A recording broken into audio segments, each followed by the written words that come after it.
Hello, এখন সকাল 8:30 আর আমি পড়াতে এসেছি। এখন 8:30 বাজলেও আমার সকালটা শুরু হয় 7:30 থেকে। সকাল 7:30টায় ঘুম থেকে উঠে রেডি হয়ে সব কাজ সেরে আমার 8:30টার ভিতরে টিউশনি বাসায় যেতে হয় পড়াতে। সকালবেলা থেকে সন্ধ্যা পর্যন্ত আমি ঠিক কি করি সেটাই আজকে তোমাদের সাথে শেয়ার করব। 8:30টায় পড়াতে যাই এই বাচ্চাটারে, তারে পড়ায় বাসায় আসতে আসতে 10টা বেজে যায়। এই দেখো সেদিন পড়িয়ে বের হয়ে দেখি প্রচন্ড বৃষ্টি হচ্ছিল, আর বৃষ্টিতে এই স্টুডেন্টের বাসায় যেতে আমাকে এইভাবে জল পার হয়ে যেতে হয়। রাস্তা দিয়ে আমি যখন আসছিলাম তখন দেখি বোন পড়াতে যাচ্ছে। আমি পড়িয়ে বাসায় যাচ্ছি আর ও বাসা থেকে এখন পড়াতে যাচ্ছে। আমার আসতে 10 মিনিট সময় লাগে। ভুলবশত আমি ওই দিন ছাতা নিয়ে বের হইনি, বাইরে দেখি গুড়ি গুড়ি বৃষ্টি হচ্ছে। কথা বলতে বলতে আমি কিন্তু বাসায় পৌঁছে গেলাম।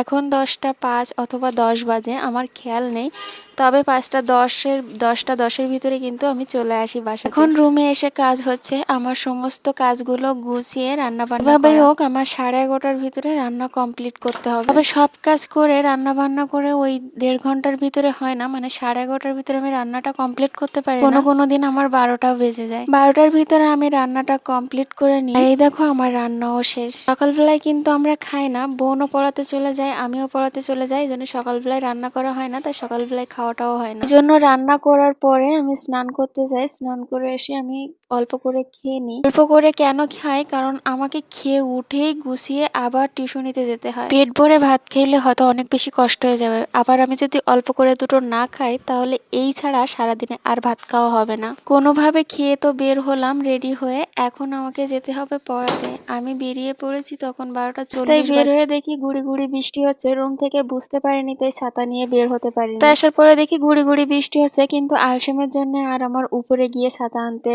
ইচ্ছা হয়নি, তাই বৃষ্টিতে ভিজতে সকাল থেকে সন্ধ্যা পর্যন্ত বহুবার রাস্তায় হাঁটতে হয়। ঠিক রাস্তায় এনাদের সাথে আমার দেখা হয়। তাদের সাথে দেখা হলে 5 মিনিট আমাকে দাঁড়িয়ে থাকতে হয়, যখন কেউ আসবে তখন তাদের সাথে আমি আবার ওনাদের পাশ কাটিয়ে আসবো। এটা এমন নয় যে কুকুরে কামড়ালে আমাকে 14টা ইঞ্জেকশন নিতে হবে, সেই 14টা ইঞ্জেকশনের ভয়। আসলে 14টা ইঞ্জেকশন কেনার মতন টাকা আমার কাছে যাই হোক, দেখো ওই যে পড়াতে গিয়েছিলাম একটার সময়, সেটা পড়িয়ে আমাকে আমি বাসায় আসতে আসতে আমার অলরেডি 2টা 40 বা 2টা 30-এর ভিতরে আমি চলে আসি। 2টা 30 বেজেছিল মেবি আমি যখন বাসায় এসেছিলাম।